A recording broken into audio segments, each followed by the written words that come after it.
pleased to present Senior Relationship Manager Andrew Bawdon, as well as our new business development, Luke Vandermillen, to discuss RPAG's Target Date Fund Analyzer. Awesome. Thank you very much, David. And happy Wednesday to all you folks out there who are joining us across the country. I hope everyone's 2022 is off to a great start. And I also hope that you had a lovely Valentine's Day on Monday. And keeping up with the Valentine's theme of our week here, we thought it would be kind of an interesting idea to revisit an old friend of a lot of RPAG advisors, a piece of the RPAG tools and technology that is pretty heavily utilized across our membership base. And so we thought it would be a good idea to kind of rehash this topic and talk a little bit about our Target Date Fund Analyzer and why it's important, how our members use it, and how it actually works. So I'm going to set the table a little bit today and talk about some high-level concept ideas on, why we evaluate target date funds, what's important when we're looking at them, as well as Andrew Bawdon from our investment team, who's on the call today, is going to give you a walkthrough of not only how to create the Target Date Fund Analyzer report, but also how to interpret the output of the reporting and what to look for through that reporting. So let's get started. So again, as I mentioned today, I hope your biggest takeaway is that you walk away with the knowledge to utilize RPAG to provide the framework to evaluate your plan's target date fund series. Again, there's a lot of stuff that you need to consider when you're evaluating target date funds. RPAG's Target Date Fund Analyzer can help you do all of those different things. Today, we'll be going over a little bit on how that's all done. A couple of things that come to mind to me when you're looking at target date funds and evaluating them. The first, to me, that's kind of a big jump out point for a lot of our advisors is the proliferation of target date funds within the last few years. We've seen assets, contributions, and the number of participants enrolled in target date funds nearly tripling over the last decade. So what does that tell us? That tells us that target date fund education is becoming more and more widely available. Your average participant is now aware what a target date fund is, how it can work as a vehicle to get them to their retirement. And also, their advisors are pushing them to enroll in these funds. So over half of participants that are enrolled in a 401k plan currently have 100% of their assets in target date funds, which I thought was pretty interesting. So the target date fund is a really important vehicle to do what every advisor and every fiduciary on a retirement plan should be aiming to do. How can we get our participants to a successful retirement in the most efficient way possible?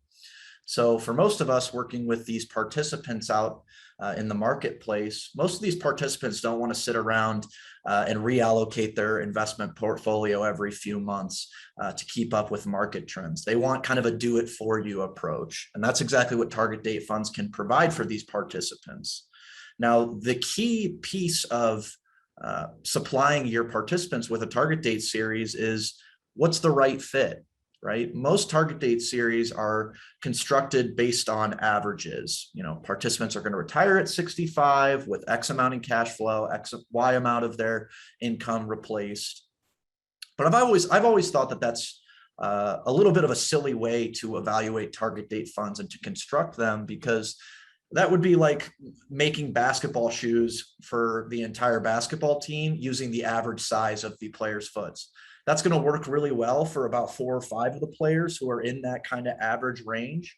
But especially when you're looking at financial wellness circumstances and how many factors there are at play there, when you're constructing a target date series, really the custom approach is the best way to properly service your participants. So a couple of things that we look at that we'll touch on a little bit later in the presentation.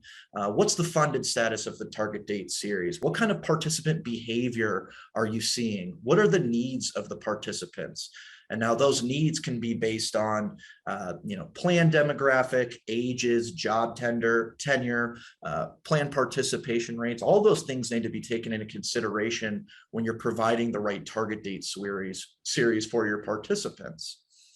Other things in terms of now analyzing the performance. Is it a proprietary target date suite? Does it use multi-managers? Are we looking at an active or passive strategy? The fees that are associated with the series. Hey, what is my participant paying to be enrolled in this particular target date series?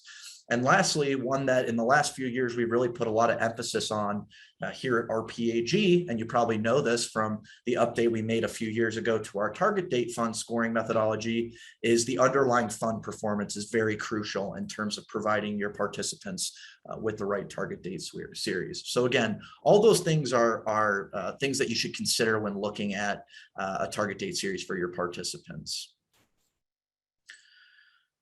And again, I'll send this PowerPoint presentation as a follow-up here. But again, a couple other things that you should be looking at in terms of how can we match our participants to the perfect target date series, right? How can we get that perfect match? Looking at things like what are the balances for the plan? What are the savings rates? What kind of salary levels are we seeing? Not only salaries for the majority of folks, but what's the dispersion? What's kind of our differentiation of salaries across our whole plan? What kind of withdrawals are we seeing from people who are enrolled in the plan? For instance, if someone's planning on terminating their employment at 55 years old and starting withdrawals from there, that's going to change what kind of target date series you're going to want to utilize. So again, fiduciary prudence really dictates that properly aligning your plan's participant characteristics with a target date fund's characteristics is your most important job as a fiduciary on a retirement plan.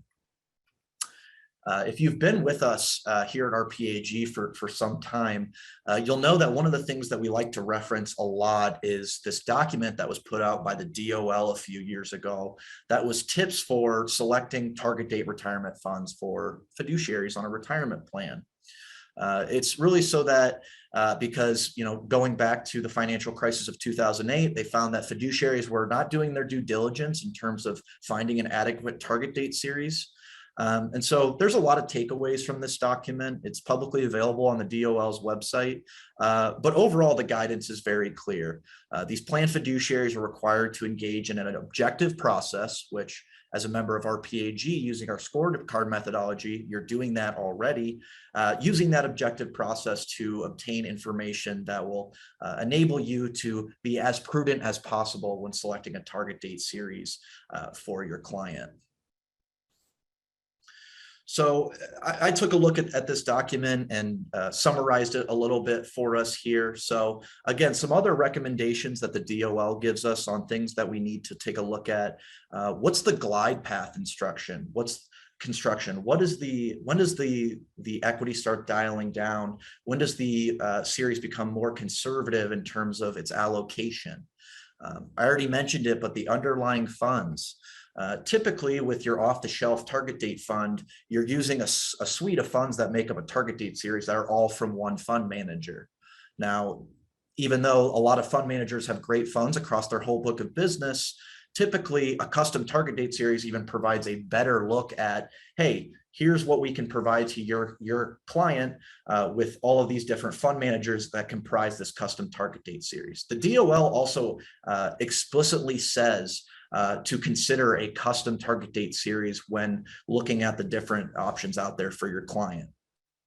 Reviewing your fees and investment expenses. Again, what do your participants pay to be enrolled in this target date series? There's tons of different fee analysis and fee benchmarking resources through RPAG, whether it's our provider analysis report where you can run an RFP that includes fund mapping and different pricing scenarios, assuming uses of certain pricing levers, all the way down to our plan fees prism benchmarking report, where you can take a more overall look at the fees that the retirement plan is paying and look at an overall basis, is this in line with the marketplace right now? Developing effective employee communications, right?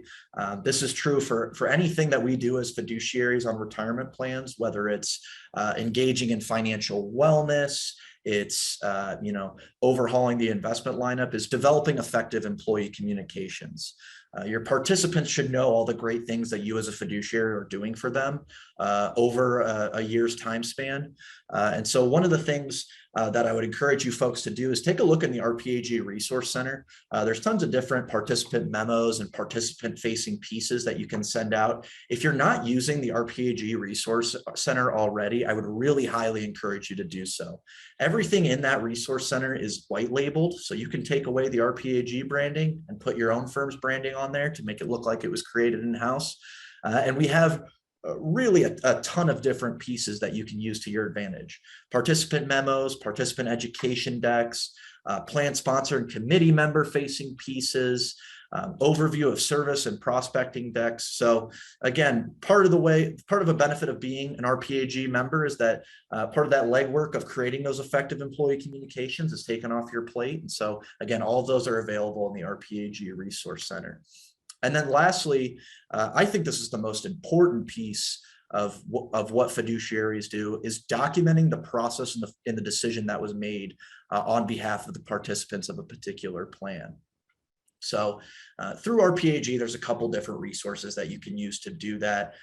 We have an exciting new automated meeting minutes feature that rolled out last year that tons of our advisors are using to document any of their fiduciary decisions.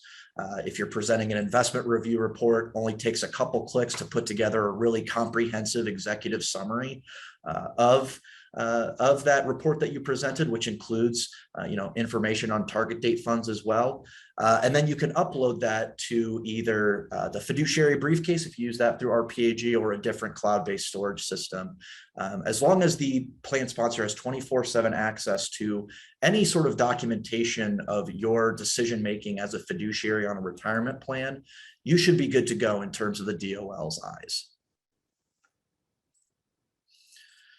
And then lastly here, getting into a little bit of what my colleague Andrew is going to be talking about today, is the different steps to determining suitability for a target date series. So again, we touched on this a little bit already, but the first step is going to be looking at your suitability, your funding adequacy. What kind of tendencies do your participants have? When are they mostly retiring? One of the things I would encourage you all to do is, when you're evaluating target date fund series, take a look at the prospectus that's offered by the fund company. Usually within the first couple sentences, that fund series will give a profile of their average investor. And so take a look at what is stated in the prospectus of the fund company and figure out, does this match the average investor of my client here? They'll assume that the participants are going to retire at 65, et cetera. So you can usually get a pretty good idea of the suitability using several different resources. Then you're going to take a look at some of the qualitative data as well. Is it an active strategy versus a passive strategy? Do they use a single manager, a multi-manager approach? And what kind of asset class coverage do they have? Are they spread out amongst a lot of the core asset classes with supplements of some non-core asset classes? Or is it more of a focused in one particular asset class, et cetera? Again, one size never really fits all in terms of these target date series. So that's why it's so important to take into consideration all of these different things when you're evaluating target date funds. And then lastly, the performance analysis, your risk return comparisons, your underlying performance, how are your vintages performing as a whole? Really kind of the final piece of the puzzle there is looking, hey, given all of these considerations that we've made, is this target date series a great fit for us, et cetera? The last piece is looking, hey, is this the best performance target date series that we can provide to our participants that still matches their criteria that's necessary to guide them to a successful retirement? So I just wanted to set the table there and talk a little bit about what's important when looking at target date series. Now, I'm going to pass it over to my colleague, Andrew Bawdon, who's a longtime member of our investment team here, also is one of our liaisons on the RPAG side. So you've probably had the pleasure of talking to him before. But Andrew's going to go through a little bit of the creation process with the target date fund analyzer and take a look at the actual report that it puts out to show some different highlights there. So Andrew, I will go ahead and turn it over to you and take it away. Okay, great. Thank you very much, Luke. I really appreciate that. So let me go ahead I'm gonna bring this up here and let's go ahead. I'm gonna go and share my screen and let's dive into this. Now, anything conceptual, anything, high level that can be said about target date funds, about the target date analyzer has already been said by Luke, and much more eloquently, I'll add. So I'll just go and turn it over to the mechanics of this, how to actually create this, what the output is going to look like, and maybe a few things to touch on there. This is going to be your homepage. As a reminder, as you work through this, if you are not a robot who's going to memorize each and everything I say, then a great thing to touch on, a great thing to keep in mind, as always, is going to be our support team. Any page that you navigate to within RPAG, at the bottom right-hand side, and let me just move that, is going to be our support team's phone number. Pick up the phone, give us a call if you have any questions whatsoever. If it's your first time doing one of these, or if you start one and you get stuck, definitely something to keep in mind. We are here to help any step of the way there. With that being said, we're on the homepage of RPAG. Where in the world do we go next? We're going to click on menu up here, and on the bottom of this tool section is this TDF analyzer, what we've been talking about for so much here, such a length of time. We're going to start a new report. Now, where there's two different methods of analyses, and if you hover over the question mark, it'll tell you a little bit about those two different methods. We have the TDF fit analysis. This more if you are trying to guide a plan sponsor's decision making, or if you yourself are not sure, okay, what may be best for this plan? Here's kind of where you might find those different suitable target date funds. Whereas the custom TDF comparison is basically exactly what it sounds like. You have 2 funds, 3 target date funds, 4 different target date funds, and you want to compare them head to head, see how they perform. That's also a great use of this report. So you have those 2 different analyses there. What I'm going to do, I'm going to start with our TDF fit analysis just so that you have an idea of what goes into these. So I'm going to name this, give it a sample report name, and I'm going to click start. Follows a pretty similar format to our other deliverables here in the portal. The first step of this is this fit analysis, finding out what might be a good fit for this specific retirement plan that we are talking to, whether it's a current client or whether it's a prospect. This is a great resource for prospecting as well. There are a few literature pieces that you'll notice that are here at the top. So if you want any supplementary literature for your own records, or if you want to guide the plan sponsor through anything, these are great items to use. You have the provider RFI, which is more of a decision-making to help gather information, partnering up with the record keeper, gathering that information to determine the answers to these questions that we're seeing below. The fit analysis guide, which gives you a full guide of this fit analysis, what goes into it, and the glide path risk methodology, which is something on the output of this report you will see a lot of mentions of. You'll even see scores attached to these on what is the risk. So that glide path risk methodology will walk you through exactly what you need to know to determine, okay, what goes into this score. With that being said, once you've gathered all that information, you may already know the answers to these questions already for a particular plan. We go through and we answer simple yes, no to each of these questions that we're seeing here. And you'll find that it updates in real time based on the answers to these questions. So maybe, if we stay in the plan through retirement, click yes, we see that that updates to moderate. So we want to go through, we want to click on the answers to these questions. The system will update accordingly as necessary. I'll click through. Once we are done with this, again, very simple, just going through a few questions, we're going to click save. I'm going to click view here. What the system is doing now, what our portal is doing, is it's looking through, it's crunching, as it's kind of going through analyzing the answers to all those questions that you gave. It's going to search through the target date funds that are in our records, and it's going to tell you, okay, well, based off the answers here, based off the inputs, most appropriate single glide path risk level is moderate. So we have the moderate funds that we're going to be shown. We're also shown a few others that aren't moderate on this risk category, but have a multiple glide path approach, which is always going to be a great option as well. So with that, the system is giving us everything that is available along that risk category, moderate, or that have a multiple glide path approach. So we can go through, we can filter these by, average underlying score, risk index score. A few things that we can filter by. We can look for a particular fund, scroll through, search through. You can see the list isn't really all that big, so pretty easy to navigate through. I'm going to pick a few funds that catch my eye. Go here, let's do this. I do, it's Transamerica fund. We include 3 funds, 4 funds, 5 funds, a nice, easy comparison.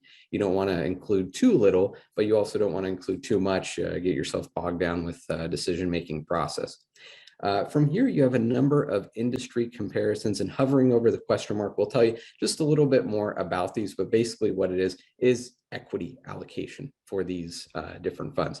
You have the industry minimum, the average, and the maximum of what's out there, which is going to help determine, what is quote unquote normal, what's, seen out there outside of these 3 funds that we're including in our selection. From here, we're going to go ahead and click save. And this next page is going to look very familiar if you've ran any deliverable in RPAG, which hopefully you have done. We're now building the report. That's the tough part of this process. We're now building our report where we're arranging content, formatting the structure of this report. As time goes on, I'm sure you're going to have templates of your own. They'll appear in this My Templates dropdown. For the time being, we're just going to use good old RPAG standard template, which is of course based off of feedback from our teams on what generally works best, what generally should be included in these. You have the themes as well. Never forget about the themes. The system won't prompt you to, but if you haven't set up a theme already, this is just the existing colors in the report, something to make that more your own. The report layout is given here. Now, pretty much everything's going to be in green. As a reminder, anything in red, the system is waiting for you to take some sort of action or make some sort of selection. So in this case, we'd want to click on a distribution of participant savings rates. We can enter those there. If not, we can just click on the red X, just remove that from the report entirely. Anything that we see here, nothing is set in stone whatsoever. I can rearrange this exactly as I like to my preference. And again, just as a reminder, if I make a lot of changes to this template and I say, okay, great, this is always going to be my target date fund presentation, we're going to go ahead and save that as a template so that next time we don't have to recreate the wheel, populate in from that template, and we're good to go. Once we are done with all of this, we'll click done at the very bottom. We have a few final formatting options here. Of course, the last step will be to generate this report. That does 2 things. It's going to bring it up as a download so I can review it right then and there. It's also going to store it in the My Documents section of RPAG so that we can access this at any time. So with that, let's go ahead and go into the output of one of these reports. This is the fit analysis. We start off with our table of contents. We preface this with a lot of TDF education. And again, this is likely nothing new to you folks, but we want to make sure that you have everything you need to make a successful presentation on basically why do we have a whole deliverable about this? Maybe it's an entire meeting dedicated to this. Why on earth are we talking about it at such length? Because there is a lot of importance to these TDF funds. A lot of what Luke was touching on is going to be included in these reports. You're just kind of setting the stage. Why on earth are we talking about these so much? And that's all included in here. We talk about our TDF risk index, so they know exactly what goes into these. We talk about the scorecards so that we show, okay, how does a fund score a certain way? What goes into that score? And then we go directly into, okay, the evaluation of these target date funds, these different funds that we've selected. What goes into these? How do they compare against each other? So you start first with the risk index and the underlying score. You can see that really we were looking for moderate. So the fact that these are all kind of stacked amongst each other, not unusual. This is a very typical result of this analysis. So they're all going to be grouped pretty closely together. You can see if there are any outliers. Very easy to identify here. This is also a great place to talk about the risk index. What goes into it? Why is it important? Go into what's called the target date fund matrix. So looking at these funds, the risk index, a nice summarization of the roll down age, beginning and age, beginning and end, the equity glide path, starting equity, ending equity, good kind of summarization there. We talk about the glide path comparison. And this is especially important when I'm talking about scorecard metrics, especially as you go in depth. You can talk to someone to death, but sometimes a graphical representation, sometimes a picture is what really does the trick. And this is what I really like about the glide path comparison, just kind of showing them the differences in these. And despite the fact that stylistically, they're very well clumped together, even then we have a discernible difference in that glide path comparison. So very, very good thing to touch on there. The asset class coverage in these. How well diversified are we? What are we invested in? What are we not invested in? Good way to kind of get that side by side. And the style box of these different target date funds. What are they invested in? Again, just another way to kind of look at that. Stylistically, we go through each of the funds that we've selected.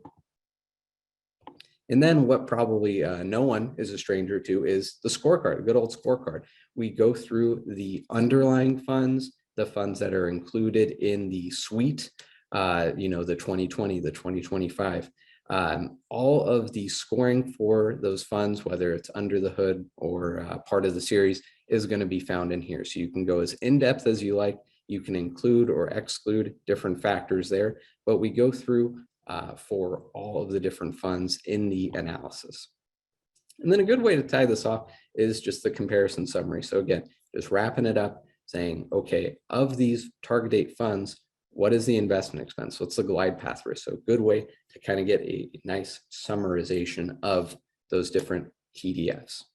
So that is the fit analysis. What I'll go into next is going to be that custom TDF comparison that I touched on earlier.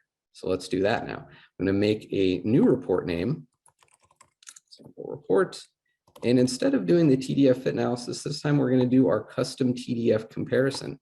And this is where if I kind of know what target date funds I have in mind, or if I have a particular target date fund and I just want to measure them against each other, I want to do a side-by-side comparison. This is exactly what I would use. So the first step of this, again, we don't have to do a fit analysis this time. We're going to do the series selection. We're going to go through, and it's just going to give us everything that's in our system, all of the target date fund families that are in our system.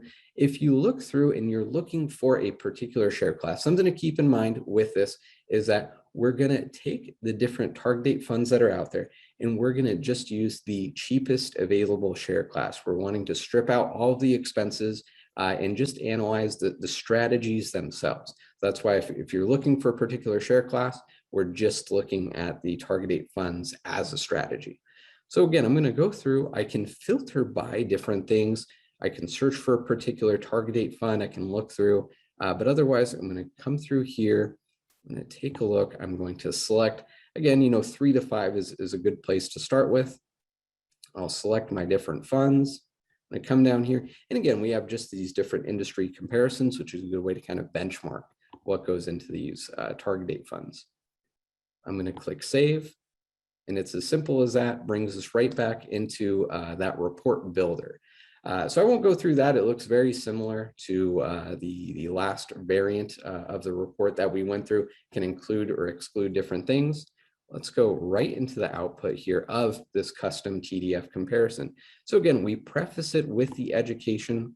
So you're still setting yourself up there. You can include or exclude different factors in these, but what you get, and I'm just going to scroll through to where we talk about these different target date funds, is it's going to take them through these different comparison, these different models, visualizations that we can use to compare these target date funds against each other. And this is great. A very typical part of this report is that we now have a little bit of a spread in between these, but otherwise the comparison between these funds is going to look very similar to what we saw in the fit analysis. It's a different angle to take. Again, this is more for where if you have a little more variation, we have those target date funds that we have in mind. We're comparing them against each other to see how they perform.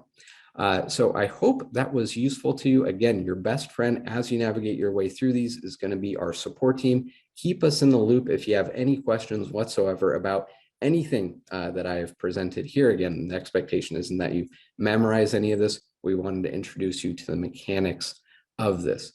So with that, I will go ahead and stop the share of my screen. I'm going to turn it right back over to David Aravallo in case he has any closing items. David, go ahead and take it from here. Thank you. Awesome. Thank you, Andrew, and thank you, Luke.